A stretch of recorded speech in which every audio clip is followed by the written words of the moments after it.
Today, we're going to talk about how and why structure and grounding are so important when it comes to our creativity. Today, the moon is in Pisces, which is a water sign. So bringing in that flow, that feeling of interconnectedness with all that is, the potential to connect with a bigger picture of unconditional love and spirituality, connecting with our spiritual needs. So we're going to talk today about how to work with that energy in a way that gives it some direction, some containment, some grounding. I'm Marina Ormes here with your Astro vibe for Tuesday, October 24th. And with that moon in Pisces today, as it enters Pisces, which is in the middle of the night, my time. So I'm on the West Coast, US Pacific time, and the moon will pass by Saturn. So Saturn is in very early Pisces, and Saturn is the planet of structure and discipline and limits and limitations. So how we create boundaries and limits to contain the flow of energy, which Pisces is about that infinite flow of unconditional love or spiritual, the bigger spiritual picture. So thinking about that great ocean of being that is, maybe where we come from or where we return to.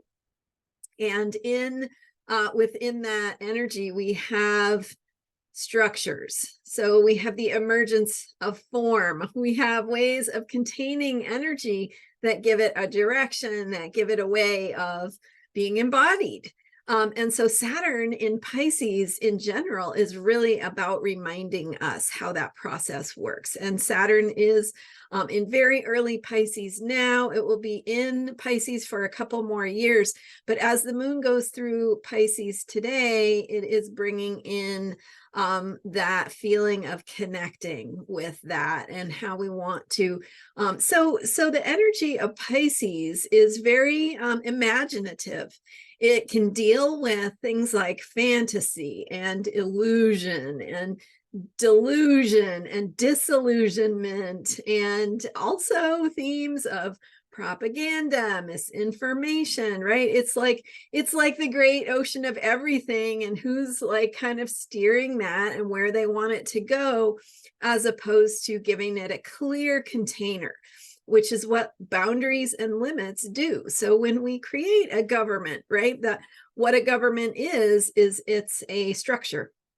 It's a structure that holds, that has rules, that has laws, that has policies, right? And we use those rules, laws, and policies as a way of operating that holds the container, that holds us all to a structure, gives us accountability, allows us to sort of agree on how we're going to do things.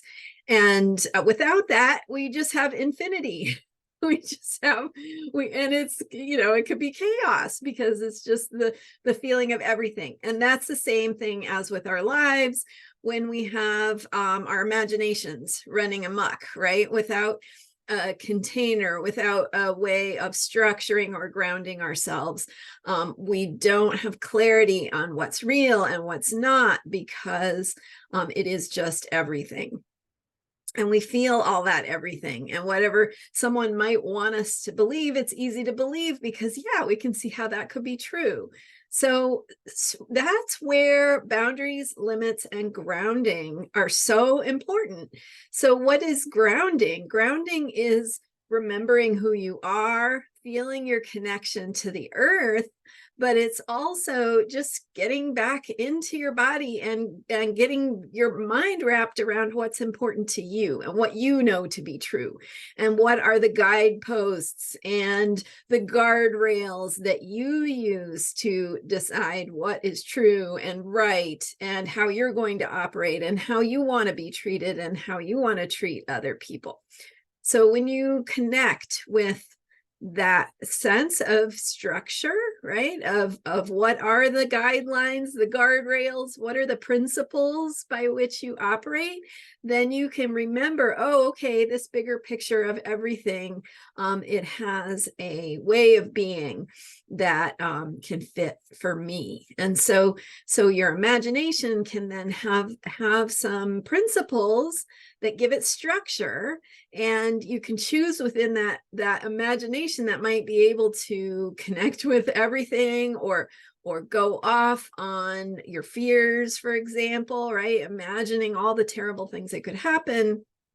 So bringing that back to, hey, that might be true just because everything is there, right? Infinity is there.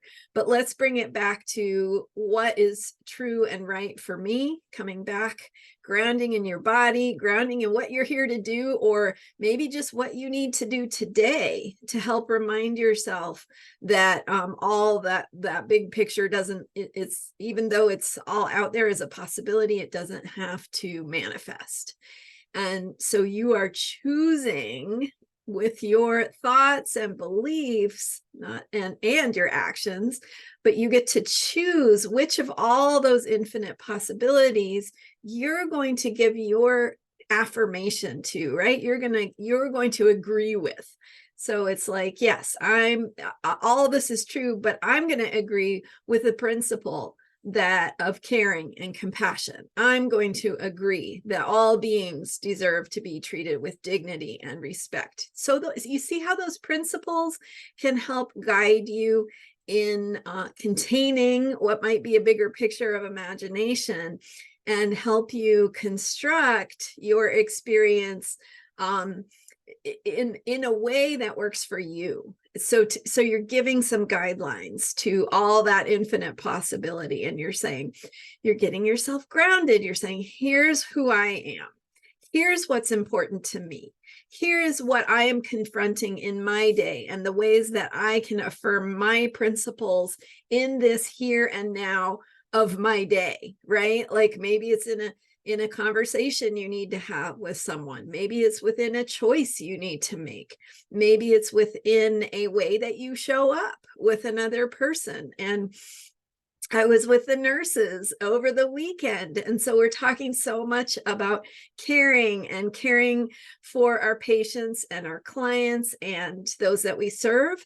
And so maybe it's about how you are being who you need to be to show up for that person, so you can listen, so you can connect with what they need. And so remembering who you are, getting grounded, and having that sense of containment because you are remembering what your own boundaries are. And we talked also over the weekend quite a bit about how nurses have to have boundaries around their own needs, right? You have to have your needs met. Your own self-care needs to be taken care of, and that is a boundary.